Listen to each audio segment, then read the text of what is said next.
Chapitre 3, vitesse d'alimentation. Que sait-on aujourd'hui? État de la science. Alors, tout d'abord, sur ce sujet, du côté des autorités, des institutions, le conseil de manger lentement revient à tous les étages de la pyramide médicale. C'est un conseil qui est procuré par les autorités de santé avec la HAS, les hôpitaux, la PHP, les sociétés savantes. Vous trouvez ça à la SOFCOM, Fédération française des diabétiques.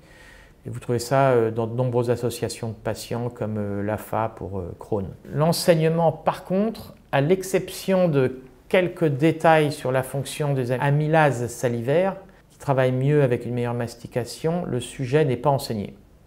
Très peu de choses dans l'enseignement. Le pionnier a avancé un livre, c'est le médecin Arnaud Cocolle en 2009, avec son ouvrage « Le régime mastication », qui a ouvert la voie, dans lequel il a notamment travaillé le principe d'indice masticatoire pour expliquer que certains aliments devaient être mieux mastiqués que d'autres. Slow Control avec cette vidéo et notre livre « La vitesse d'alimentation au cœur de notre santé » depuis 2023 produisons probablement ce qui est le premier corpus qui regroupe et synthétise le savoir à date. Car justement, du côté de la science, la production est prolifique. Si vous consultez le site PubMed, avec différents mots-clés, par exemple avec le mot « eating rate », vous obtiendrez plus de 16 000 publications. Avec le mot « eating slowly », vous obtiendrez 600 publications, le mot « eating speed » 1000. Bon.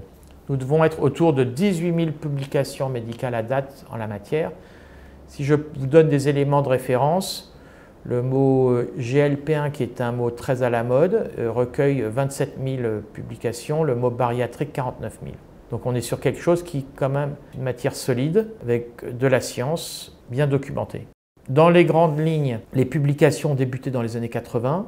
Elles ont débuté autour de la question de la santé au travail, qui a fait ressortir ce paramètre. Puis ensuite, un fort essor dans les années 90, et avec une production qui provient sensiblement un tiers d'Asie, un tiers des USA et un tiers du reste du monde.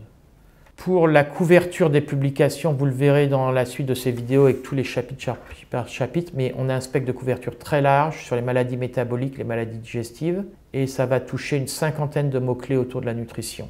Donc pour résumer, on a aujourd'hui un savoir qui ressemble, j'ai envie de dire, à un iceberg, avec une petite partie qui est connue sous des conseils de bon sens, une grosse partie qui est largement documentée avec des mots-clés que vous utilisez dans votre pratique courante, diabète, obésité, quantité, GLP-1, reflux. Et vous allez découvrir une dernière partie qui va continuer à progresser, à être travaillée avec de la production de recherche sur des sujets encore exploratoires, et notamment sur les thématiques, nous allons l'aborder, des effets dérivés de l'inflammation intestinale. Pour terminer ce chapitre en conclusion, on peut synthétiser en disant que le sujet est encore peu enseigné, car je pense qu'il est peu intuitif, et pourtant tout cela est très logique. J'ai mis beaucoup de temps à comprendre cette situation et je vais m'expliquer. Si vous regardez quelqu'un manger vite, une fois qu'il a arrêté, vous pouvez croire que la vitesse ne produit plus d'effet et qu'elle a disparu puisqu'elle a disparu du reste, puisque la personne a mangé, il n'y a plus de vitesse. Et pourtant, les effets de la vitesse vont se diffuser dans le corps. Alors comment ils vont se diffuser?